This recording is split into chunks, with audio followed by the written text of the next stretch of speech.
Good afternoon, good morning, whatever time it is for you. We appreciate you joining us for this week's episode of the CVC Home Service Success Network.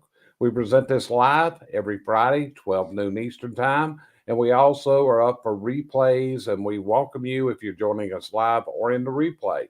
And if you're joining us live, feel free to join in the conversation. There's a chat bar on the broadcast. We'd love to hear your ideas about what we're going to talk about today, because I'm sure there's a lot of wisdom. And in fact, you probably have opinions over the subject matter that we're going to discuss today. And here's the subject matter: training seminars. Training seminars. One thing that has happened in the last decade is the number of training opportunities every year has increased so dramatically, it is unreal. Unreal. I became a full time trainer in 2010. And to be honest with you, there were not near the training opportunities for people at that time as they are today. But as we look out there today, if we simply look at the listing of seminars that are upcoming and actually competitiveness between different groups for who offers this training, that training, whatever, in so many different areas of our business, it becomes mind boggling. And we also look at all the ways that training is presented today, which is, hey, we can send ourselves or our people to a convention. We can send them to a group training sponsored by numerous different people that are out there, different suppliers, distributors, independent providers such as CVC Success Group. So we have that. We also have choices in virtual training. That's right, virtual. When you look at it, we have a program and there's other groups that have programs. And I'm not going to say any of them are bad. I'm not going to sit here and say ours is the best. But hey, there's a lot of training available that way. There's also training where you bring a trainer to your own company. And this may be to do classroom training, or it could be as a ride along training. I know yesterday, hey, I was in the rain yesterday, riding with a technician, listening to it, working on helping him to become better. And I've done that several times in the last year. And again, where do we make these choices? How do we make these choices? In fact, right before we went online, Josh was talking about a certification that he's looking at. And the cost of that certification was blowing him out of the water. And should I go for this certification? As I look at that, both Cheryl and myself were certified as coaches. And folks, if you think your certifications are cheap or too are not cheap, check some of ours where we're paying $5,000 or $10,000 to go through a certification program. And what we have to do and pay annual fees to maintain those certifications. And where we may have to go to a remote location, spend 3 to 5 days sitting in a classroom. In fact, I just got a notification from the John Maxwell group that I'm certified about a seminar in Charlotte next Friday, okay, next Friday afternoon, and inviting me to come to that one. So it becomes a matter of how do we balance this? How do we balance the time? And we've also got to look at what's the value we bring out, because here's a bad situation. Many of these become simple social times. They become reunions of sort, okay? People are going to seminars simply because they're going to get to see friends. Last week, Cheryl and I went to Puerto Rico to Lindemann.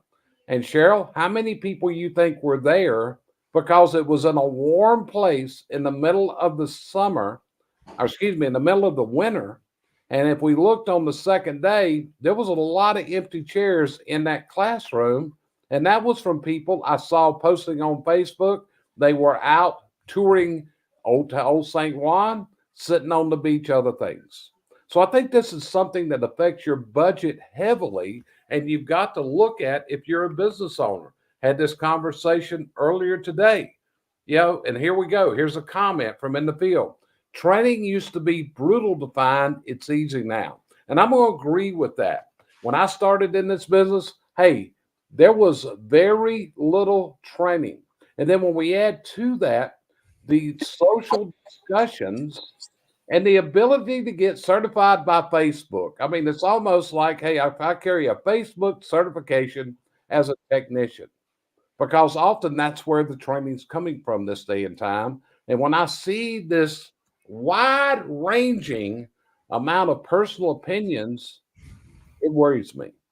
So, Josh, you've been in this industry a good little while, grew up in this industry. Mm-hmm. What's your opinion when you look at the amount of training? And when you were the general manager of Tri County, how did you make this decision of where am I going to sign? Where am I going to send my people to?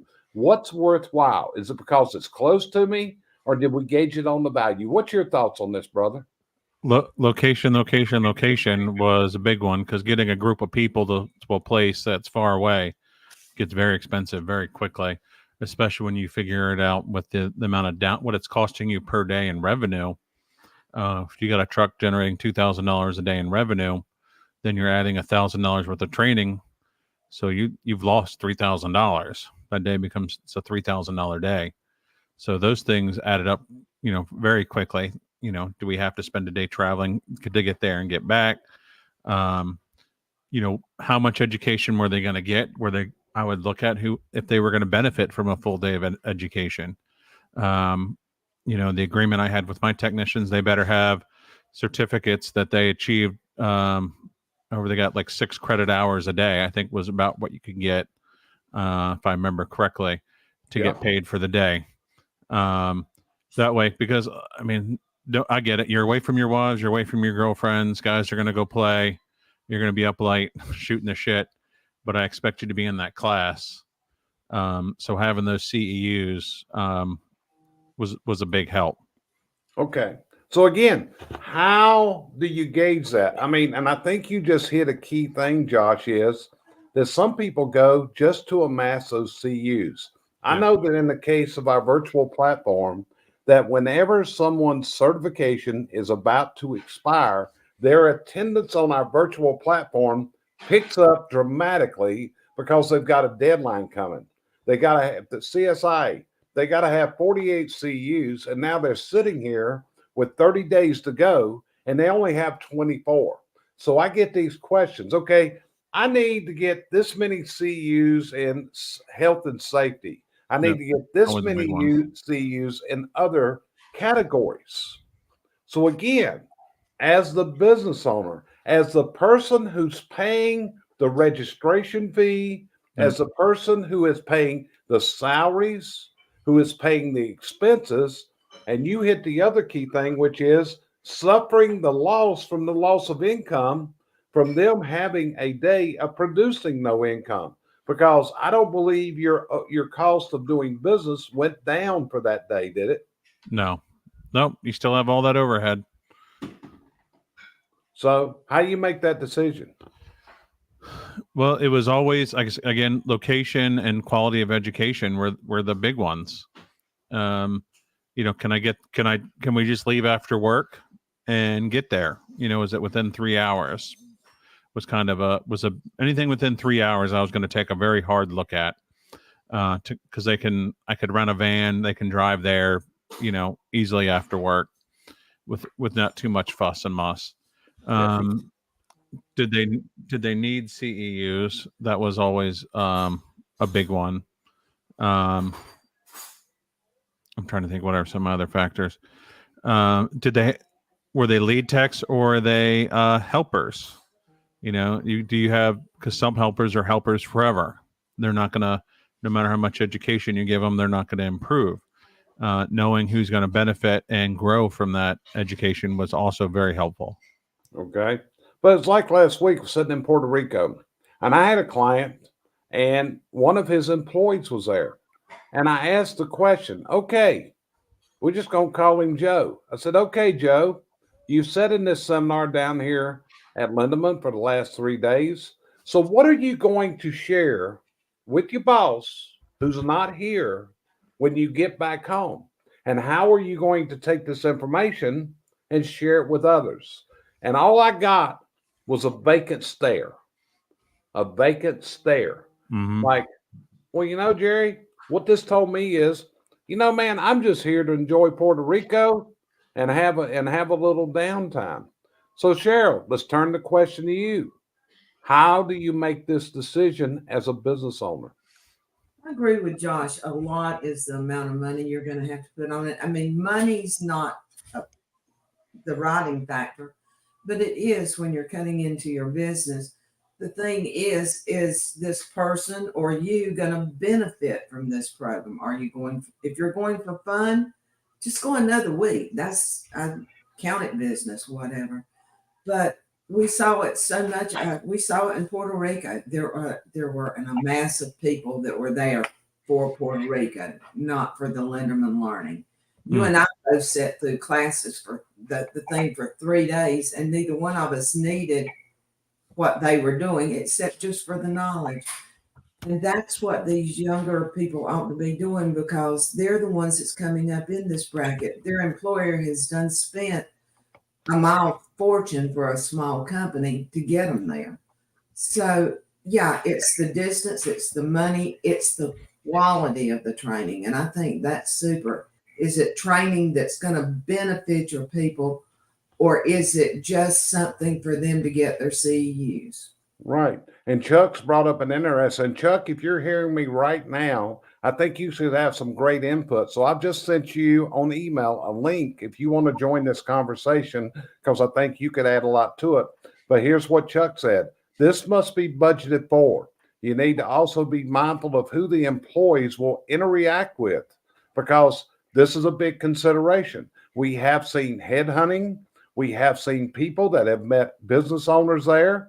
And I've had several of clients that will not send their people to training unless they're along for this reason. Okay. Again, this is some of the danger because Chuck says, I want to control the message they're exposed to. I'm a fan of in-person customized training.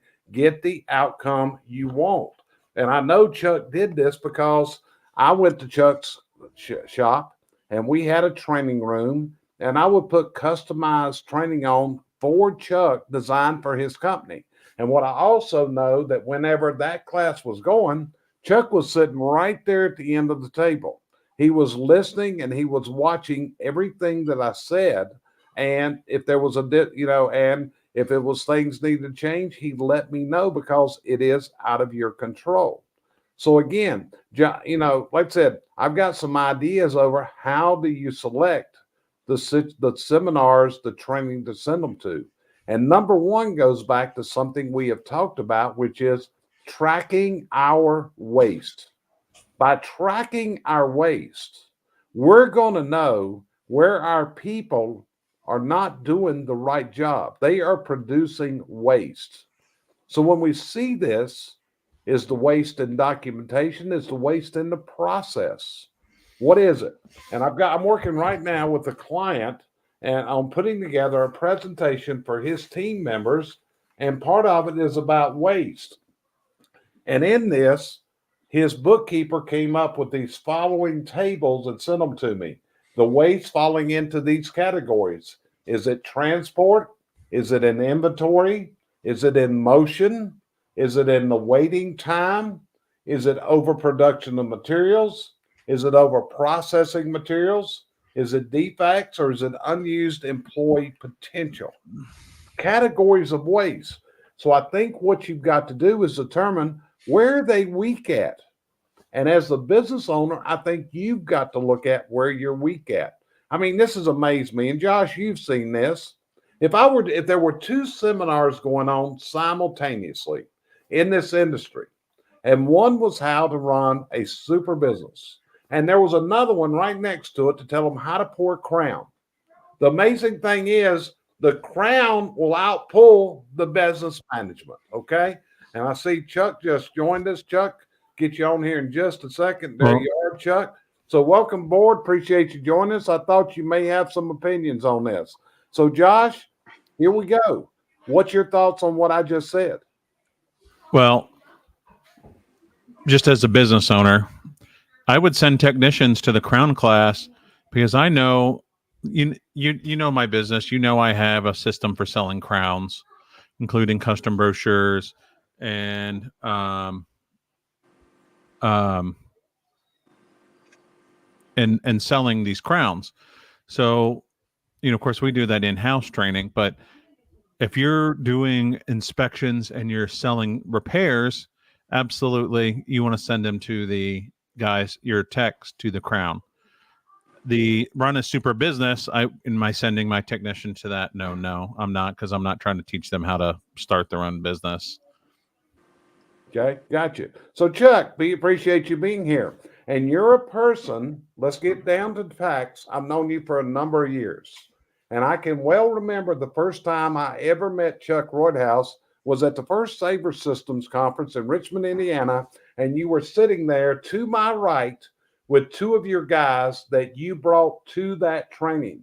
And I know that after a couple years, you started questioning the value because your guys were more interested in where you were taking them to a steak. Are we going to Ruth Chris tonight? And they become more interested. But before I go to you, I think Bart has just brought up an excellent point. Most 1 to 2 seminars at a distance are a waste of time and money. Not enough to dive deep and get ROI. And Bart, I'm going to agree with that. And that's one of the hardest things. When I do a presentation for a convention, I'm limited to an hour or an hour and a half, and it is truly tough to deep dive into that. It was like when I was doing my D&D classes, those were 3-day classes, and we dealt with the communication style, the words to use. So Chuck, I'm going to go over to you. I'm sure you got some good input on this subject matter, my friend. Yeah, so I think if you're a business owner and you're looking at this as a mini vacation, a chance to network, maybe glean some business ideas of how you could fine tune your systems or budgeting, or hearing maybe how somebody does something else as an owner or a general manager, probably going to some of these larger seminars could have some value.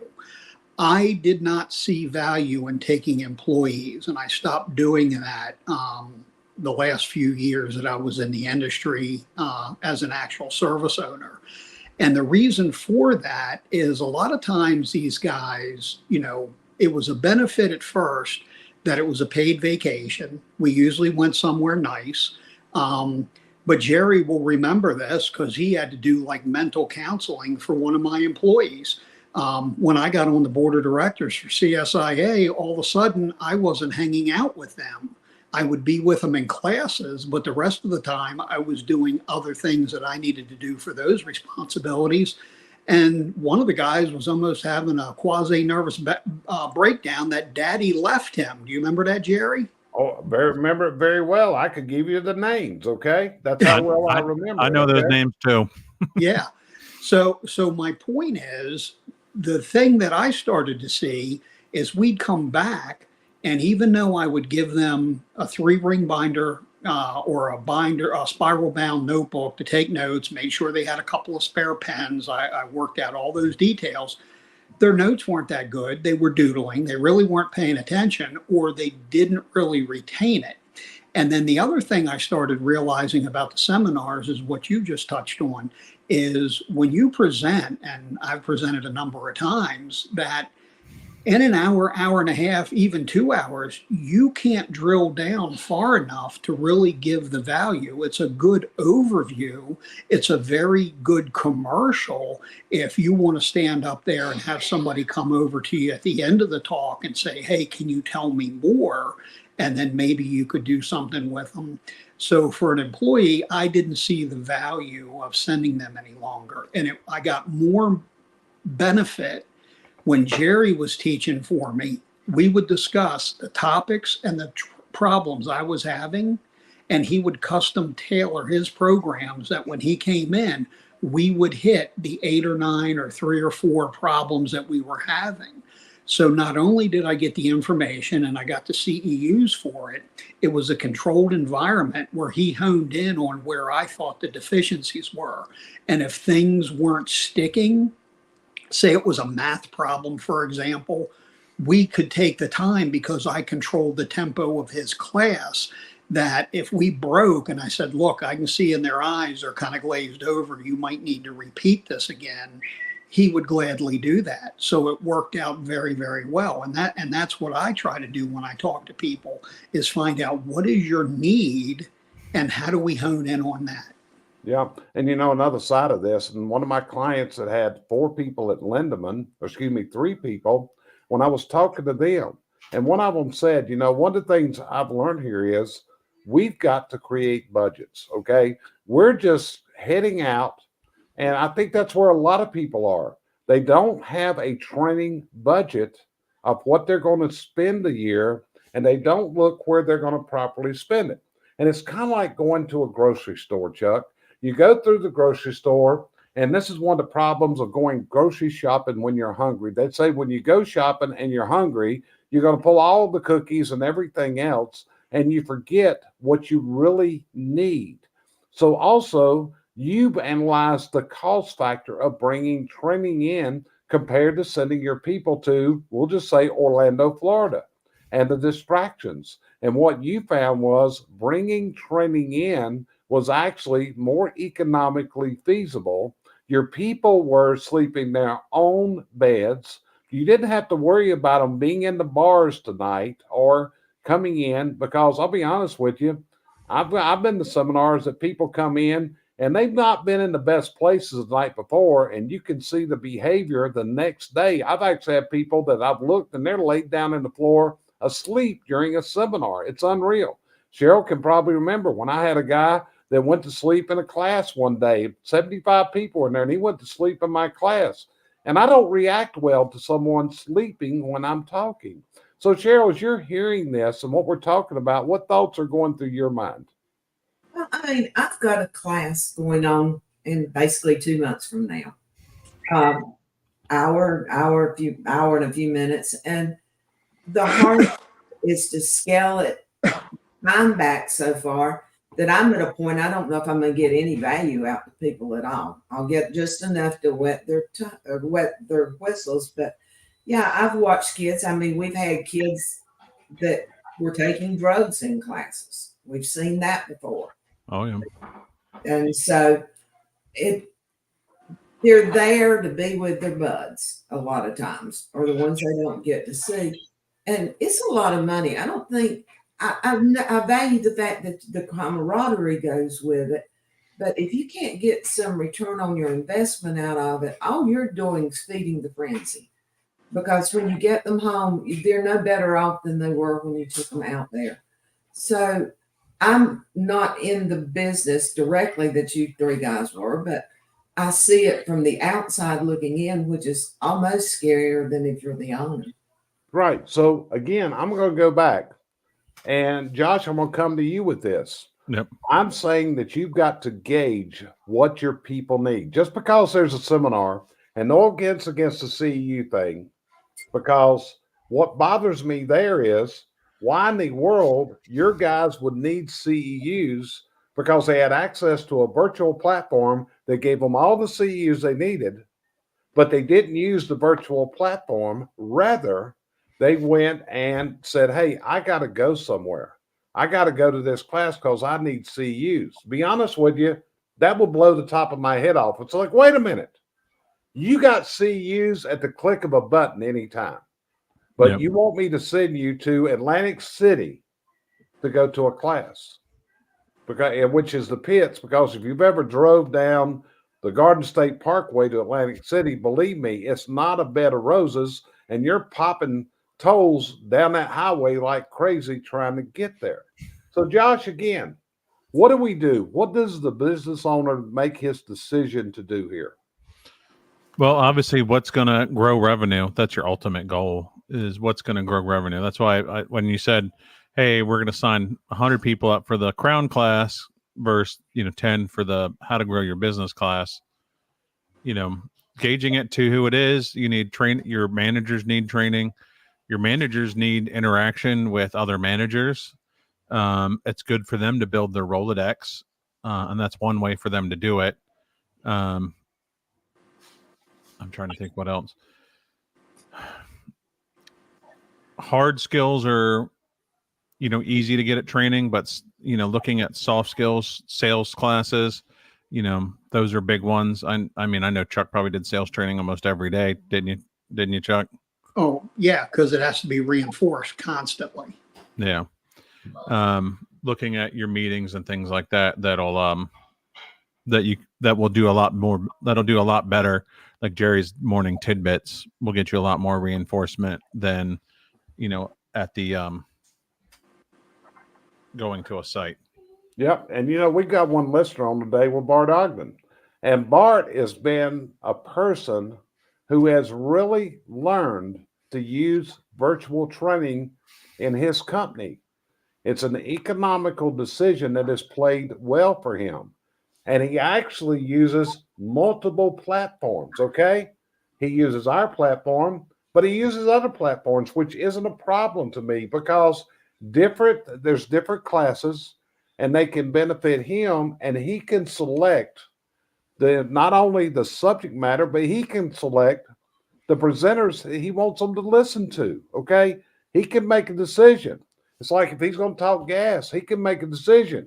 I want you to go over here and watch Bob Wise's course, or I want you to go over here, watch Jim Brewer's course. Okay. Whichever is the more valuable to him, the most valuable to him. So, Chuck, there's no disguising you're a numbers guy. Would that be if I was the right numbers guy above your head right now, Chuck? That would pretty well describe you, right?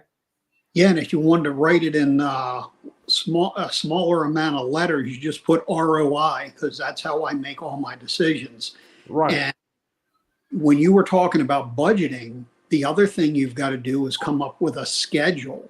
And typically in most market areas, the chimney industry goes nuts from the end of August until Christmas. And then everybody is complaining the first quarter of the year because the majority of the people are in the Northeast Mid-Atlantic or in an area where the weather's not good and they can't work. Well, if we saved up enough money to cover those salaries during our earning time, we wouldn't be sweating paying for people to go to a class. We wouldn't be sweating hiring a trainer.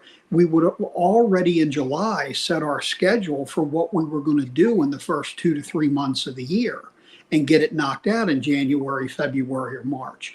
And the value of having somebody come to your site, if you need to do something like that, what can be accomplished in an 8-hour day is more than what you would ever get in a 2-week conference.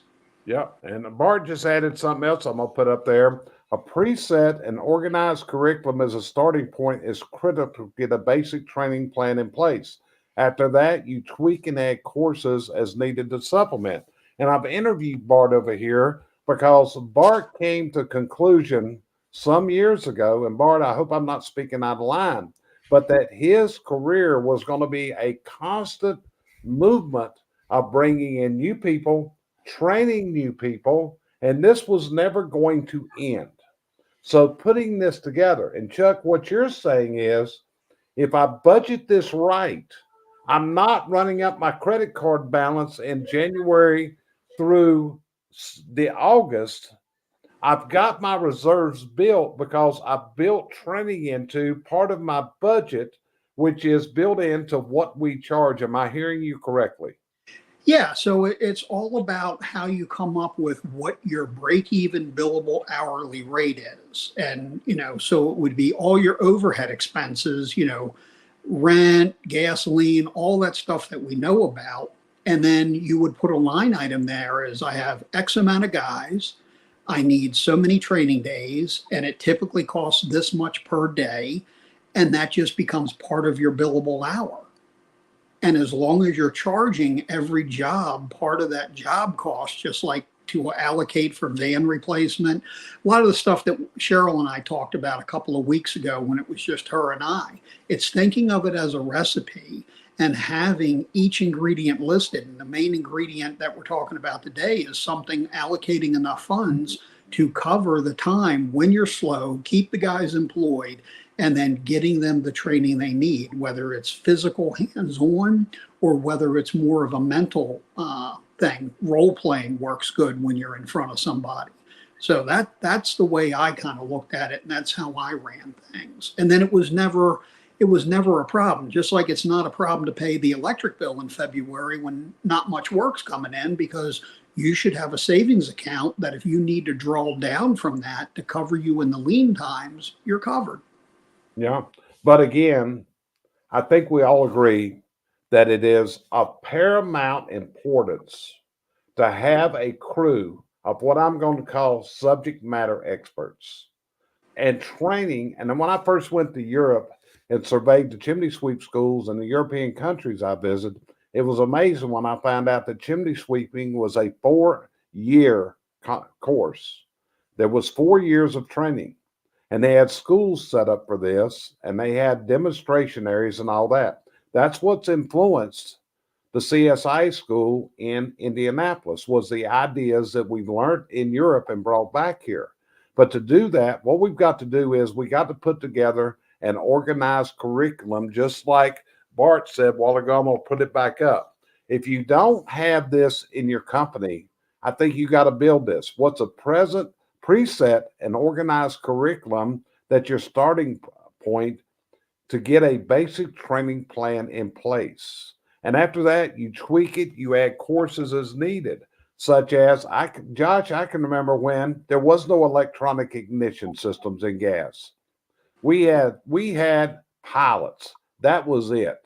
Then they brought out millivolt valves, and now we got remote controls. And I remember thinking, this is going to get a whole lot more complicated. And now with the constant changes in gas hearth appliances, Josh, how hard is it to keep up with this stuff? Yes and no. It all depends on how your systems are set up in place. I'm very strong on systems, and I have a ton of technical documentation available at the get-go for my techs. Just about everything I could ever think of got put down there. Ranges of millivolts, things like that. Any little things made a big, would make a big difference. But I mean, I can tell you when Travis put out their first electronic ignition system, it was hell on earth, because they were failing at a very fast rate. We were having warranty call after warranty call with that very first generation of the ProFlame system. And what do you do about that, and how are you documenting it? And they had a great training manual, but still at the end of the day, there was a big learning curve there. Yes, there was. And I was in this industry when direct vent first launched. Up to this point, we had vented product, naturally vent, atmospherically vented, whatever you want to call it. And all of a sudden, now we got direct vent appliances. Now we've got to be concerned with different things in order to make this unit work. And my buddy Tom Huckle, past president of the National Chimney Sweep Guild, he just said, I agree with Chuck. Paying employees during the slow season is impressive. Currently, a lesson I'm learning. Training on slow days is now an important factor, but deciding what training for a new employee is another lesson that you quickly learn. And he apologized. Hey, he spelled imperative wrong, but hey, I'm not going to worry about spelling, Tom. I am well known that I am not the best speller, and spell checker was one of the best things I ever found out there. So, Josh, what's your closing thoughts on this subject? Consider bringing in-house training depending on the size of your organization. I think you'll find if you offset the travel costs for your team and you can fine tune it and bring someone in, you'll actually save money and get a better value, like what Chuck said. And the other thing is avoid pizza. Avoid pizza. Tell me more about avoid pizza. Well, the first time I ever met Mr. Roydhouse in person, we did a joint training that you were training at. And we got pizza for everybody up there. And after lunch, nobody could keep their heads up. Yeah. They put sleeping powder in it. Yeah. Here's the here's the statistic. So the number one lunch during training in my history has been pizza. Okay. Yep. Number two is sub sandwiches. Okay. I've had a fried chicken, mashed potato, you name it. I probably have seen just about everything. So, Hey, the one catered barbecue. That was pretty good. yeah, it is. But also, Josh, when you eat a whole pizza, it will put you to sleep, buddy. Yeah, yeah. And if you remember, I told you never to teach flutiles after eating pizza. I hear you, bud. Okay. So, Cheryl, any closing thoughts on this subject for today? I'm going to take it in a little bit of a swirl here. We've all talked about return on investment. You know, I'm in the hiring part of this industry. The loss of a valued employee at one of these places for a headhunter makes that bottom line really change a lot. I mean, you've lost what you've got invested. And if you've got several years invested in this person, Chuck can probably give you to the penny what the number would be, but it's a ridiculous amount because you've got the training period, plus you've got the time that they've been in your employ. So for me personally, one of the biggest problems with this is the headhunters. Okay. And, and this is one of the issues that you definitely want to be aware of. To give you another story from my history, some years ago, I taught a class known as a D&D class around the country. Chuck, you remember those days? Oh, very well. And that was one example of going somewhere where there was a value, because the time that it was you, Tom Urban, and Robinson from Memphis, and you dug into it. So there was value there. But go ahead. Right. So this was a 2.5-day seminar. We started on Friday at lunchtime. Then we went Friday afternoon, Saturday, and Sunday. And I taught this class across the country. It was like every weekend for 1 year. I was like all over the place. And I teach this class today. It's called my Diagnostics and Analysis of Masonry Chimney class. But here was what happened. One employer followed every class that we did around the United States, Chuck. I'll guarantee you he was sitting in the class you were in. He even tried to hire one of my instructors, who was Paul Anderson, to come to work for him to write his reports. So I'm not telling you to avoid traveling seminars. My point here is you have to educate your employees. You have to come up with a system that doesn't present a hazard to you and your business by sending them there. And you got to realize this is part of your cost of doing business. So, Chuck, you're going to get the last input on this today. What would be your closing thoughts on this subject? Well, this is a great subject, but it's a narrow field. And kind of taking off what Josh said about systems, because him and I are like brothers from another mother with this stuff. If you step back 10 feet and say, okay, I'll get help budgeting if you don't know how to do it. I'll get help planning it. I'll get the trainers. That's the first step. But what do you as an owner do with the information? Well, what you should be doing, one of the next things that you come up against is somebody works with you for 5 years and they feel like, okay, I'm only going to be a chimney technician. What's my growth plan? How do I become a manager, or how do I become a senior man, or whatever? You can take those different classes, build a system with a checkoff sheet that if you have this level of certification, you've been to this many events, or you check off these different boxes, think of it as going from an apprentice to a journeyman to a master in-house at your own thing.